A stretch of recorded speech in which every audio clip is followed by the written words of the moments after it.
Thank you, Mr. Chairman. I want to thank the Commissioner for being here today. And for those of you, I know you highlighted on your father's background, but you also talk about how he was an orphaned at a very young age, and your family obviously coming from Italy.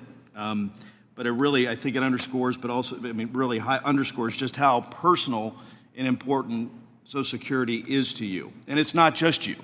It's people all over this country, people all over Ohio. I had grandparents that their sole income was Social Security. Some of these benefits, they change the lives of all Americans. That's why it's so important that SSA continues to ensure that the right person gets the right benefits at the right time. Doing so not only gives Americans certainty, but it helps them ensure the solvency and longevity of the trust fund. Now, last Congress, I had helped craft bipartisan legislation after hearing heartbreaking stories from my constituents about improper payments, situations for no fault of their own, that the errors actually would occur and then they would have to pay back years after they had received that money. Almost a decade ago, Congress gave SSA the authority to implement payroll information exchange to help prevent these kinds of mistakes. And yet, year after year, the beneficiaries continue to suffer. And it's time to fix that, as I know you're aware of. The other thing I wanted to highlight just before we go on, because I do think this was a very important piece of legislation.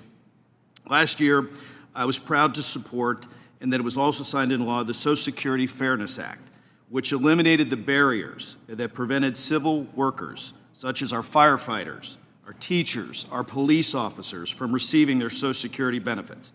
And I want to thank you and Social Security for the quick implementation of that law, because I continue to hear from Ohioans that they are now receiving those benefits. I had 3 of those individuals in my office today just talking about that. So, quick question, Mr. Commissioner.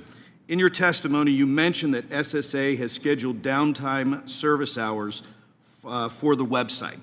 What is the total predetermined downtime for a system weekly? As I said, 18%, that would get you to like 29 hours a week. You all, and I'm not saying like there's the answer to everything in life, but there are no other websites in the history of the world that have scheduled downtime of 29 hours. And I've heard from everybody how important this service is. So, as I listen, this was, we used to, we publish our service hours, the hours we are going to serve the public on the web. And we're missing 29 hours a week of serving the public on the web. And so that'll get fixed in the next 2 months. And it's indicative of not accepting the norm. That's been there for years. Why is that okay? And I've never heard anybody ever talk about it. But that's just the scheduled downtime. Yeah. So I think that's a lot of opportunity lost. A lot of opportunity lost to serve the public the way they want to be served.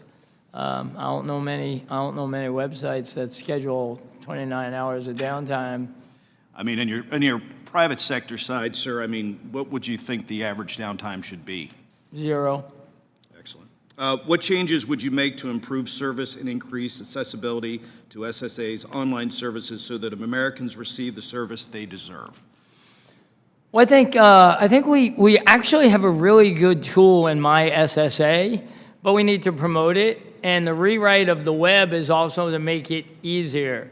1/3 of field office visits are for replacement cards. And they could be done either on the phone or on the web. Now, we know there's some people, as we said before, that don't have broadband, don't have the capability.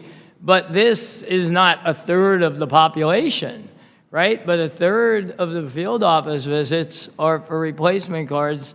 We need to promote better on the web. We need to explain to people the capabilities that they can do. I don't think most people get up thinking, hey, I want to drive 20 minutes to go get a replacement card if they could avoid it, and they could actually do it on the web. So I think we don't market it well. It's not easy to operate. And then it's down a lot. That will all get fixed. And when I talk about us fixing things, I'm not talking about 3 years from now. I'm talking about this year. you know, and that's really, you know, what we're going to do. You know, our phone. My time is expired, but I want to thank you for your testimony, and with that, Mr. Chairman, I yield back.